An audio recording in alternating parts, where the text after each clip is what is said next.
Video बहुत important है उन सभी लोगों के लिए जिनको अपने फ्रंट टू टीथ, आगे की जो फ्रंट टू टीथ है उसमें अगर स्पेसिंग दिख रही है तो, और वो उसका सही ट्रीटमेंट नहीं करवा पा रहे हैं। क्योंकि फ्रेंड्स, जब तक आपको उसका सही कॉज नहीं पता चलेगा कि हमारे दांतों में, स्पेशली फ्रंट टू टीथ में स्पेसिंग है, तो उसका कारण क्या है, किस वजह से वो स्पेसिंग है, तो जब तक हम उस कॉज को नहीं रिमूव करेंगे तो फ्रेंड्स जो ट्रीटमेंट हम करवाएंगे वो सक्सेसफुल नहीं होगा। तो इट्स वेरी इंपॉर्टेंट कि पता करें कि आपके फ्रंट टीथ में जो स्पेसिंग है उसका सही कॉज क्या है, और उस कॉज को ध्यान में रखते हुए उसका सही ट्रीटमेंट क्या है।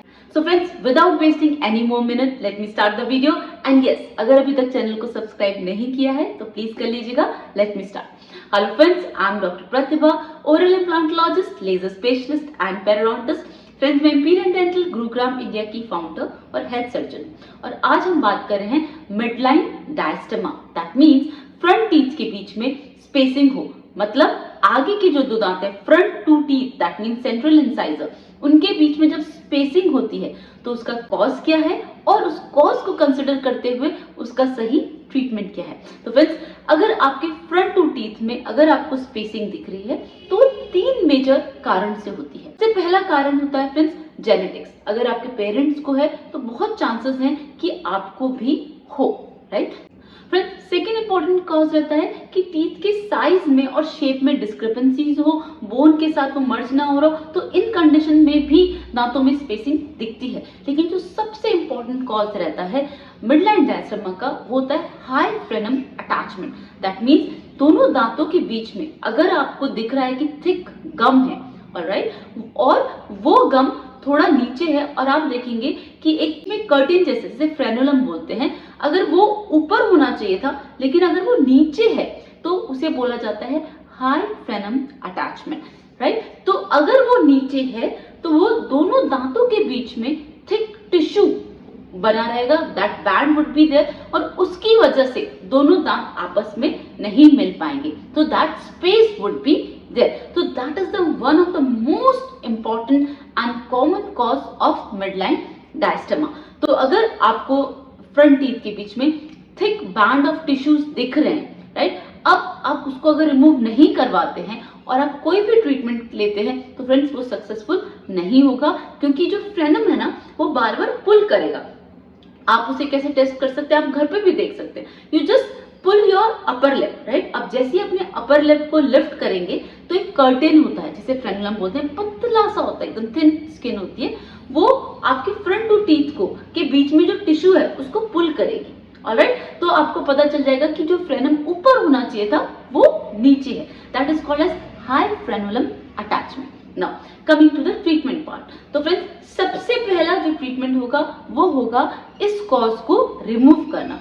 Without removing this cause no treatment would be successful, alright. तो जेनेटिक्स का कुछ नहीं कर सकते हैं हम, टीथ साइज की जो डिस्क्रिपेंसीज हैं हम उसको कुछ नहीं कर सकते, लेकिन अगर हाई फ्रेनुलम अटैचमेंट है तो इट्स वेरी इंपॉर्टेंट कि हम उसे पहले रिमूव करें for the success of our treatment. Now, तो इसको रिमूव करने का क्या ट्रीटमेंट होता है? तो फ्रेंड्स, इस ट्रीटमेंट को कहा जाता है लेबियल फ्रेनेक्टोमी। दैट मीन वो जो फ्रेनम है आप उसको पहले रिमूव कर दीजिए, जिसको दैट आप जो भी ट्रीटमेंट करें फ्यूचर में वो वापस रिलैप्स ना हो जाए, ऑलराइट। सो फर्स्ट ट्रीटमेंट, अगर आपके दांतों के बीच में स्पेसिंग है और उसका कॉज हाई फ्रेनुलम अटैचमेंट है तो फ्रेंड्स हमें करनी होगी सर्जरी, जिसे कहा जाता है लेबियल फ्रेनेक्टोमी, ऑलराइट। तो आपने सबसे पहले अब इसका कॉज रिमूव कर दिया, राइट। अब कॉज रिमूव करने के बाद अब हम देखते हैं कि हमारे पास कौन कौन से ट्रीटमेंट ऑप्शंस अवेलेबल है। तो पहला ट्रीटमेंट ऑप्शन है friends braces, right. Friends, braces मैं कब प्रेफर करूंगी? जब सबसे पहली कंडीशन आपके टीथ का शेप और साइज बिल्कुल ठीक है, राइट, और आपके पास टाइम है।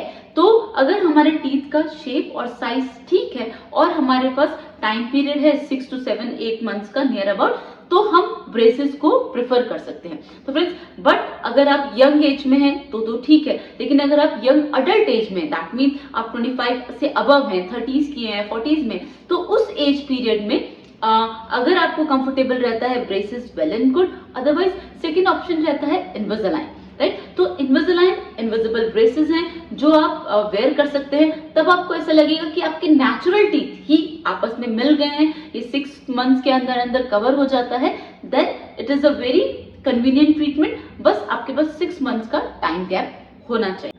तो अगर आपके टीथ का शेप और साइज अगर वो ठीक है, then we can go for Invisalign. तो फ्रेंड्स, ये ऑप्शन है पहला कि जब हमारे टीथ का साइज और शेप ठीक है और हमारे पास 6 मंथ से लेके 8 मंथ तक का टाइम पीरियड है। Now coming to the second option, अगर हमारे टीथ का शेप और साइज नहीं ठीक है और दांतों के बीच में सिर्फ 1 या 2 mm का स्पेस है, तो फ्रेंड्स वो हम कवर कर सकते हैं वीनियर्स के थ्रू। ऑलराइट, तो वीनियर्स में हमारे पास 1 mm तक का स्पेस एक वीनियर से कवर हो सकता है और 1 mm का स्पेस दूसरे वीनियर से। So we can cover that with the help of veneers. तो 1 से 2 mm का स्पेस हम वीनियर्स के थ्रू कवर कर सकते हैं। वीनियर में क्या होता है, वीनियर्स में हमें सिर्फ फ्रंट सरफेस ऑफ टूथ पे वीनियर्स को प्लेस करना होता है। दे आर थिन शेल, उसके लिए सिर्फ हमें 0.5 mm टूथ स्ट्रक्चर को रिमूव करना होता है। और जैसे हम रिमूव करते हैं तो जितने भी उस टूथ पर इश्यूज हैं, लाइक अगर कोई डिस्कलरेशन है, कोई टूथ पार्टिकल चिप ऑफ है, वहां पर स्टेनिंग है, what ever be the issue, वो सारा रिमूव हो जाता है। ऑलराइट, अब जब हम वीनियर्स को प्लेस करते हैं तो फ्रेंड्स वो आइडियल शेप होती है, उनकी आइडियल साइज होता है, आइडियल विड्थ, कलर, सब कुछ आइडियल होता है। तो हम आइडियल शेप के वीनियर्स को उस जगह पर प्लेस करते हैं। तो फ्रेंड्स, इसमें हमें सिर्फ और सिर्फ 1 से 2 सिटिंग लगते हैं। फर्स्ट डे पे हम इंप्रेशन लेते हैं और सेकंड विजिट पे हम इसको प्लेस कर देते हैं। तो फ्रेंड्स, ये बहुत ही सिंपल, बहुत ही एस्थेटिकली नाइस, परफेक्ट ऑप्शन है अगर टीथ के बीच में स्पेसिंग 1 से 2 mm तक है। ऑलराइट, तो हम वीनियर्स को प्रेफर कर सकते हैं। ये परमानेंट सोल्यूशन है, इसमें बार-बार चिप ऑफ, ब्रेक, ऐसा कोई भी प्रॉब्लम नहीं आता है। It's one of the most ideal treatment for covering the midline diastema. Friends, इसके अलावा 2 ऑप्शन और भी हैं। पहला उसमें ऑप्शन है कि अगर आपके पास टाइम का बहुत ज्यादा इशू है कि आपको सेम डे पर ही ट्रीटमेंट चाहिए, स्ट्रेंथ अभी इतनी मैटर नहीं करती और फ्यूचर में अगर वो ब्रेक होता है, क्रैक्स आते हैं, तो वो इतना प्रॉब्लम नहीं है, because you want a immediate solution of your problem. Then friends, we have composite bonding. Composite bonding that means जो हमारा व्हाइट कलर फिलिंग मटेरियल होता है, हम उससे भी स्पेसिंग को कवरेज कर सकते हैं। हाँ, उसमें भी हम 0.5 1 mm मैक्सिमम 1.5 mm तक की स्पेसिंग को कवर कर सकते हैं। बस प्रॉब्लम क्या है ना कि उसमें स्ट्रेंथ इतनी ज्यादा नहीं है, बट ये बहुत इकोनॉमिकल है। सेकेंडली, ये सेम डे पर हो जाता है तो बहुत क्विकली भी है। तो fast economical solution if you are looking for, then composite bonding. Only disadvantage is that it doesn't have that much strength, right. इसके बाद जो थर्ड ऑप्शन है फ्रेंड्स, उसे बोला जाता है क्राउन्स, राइट।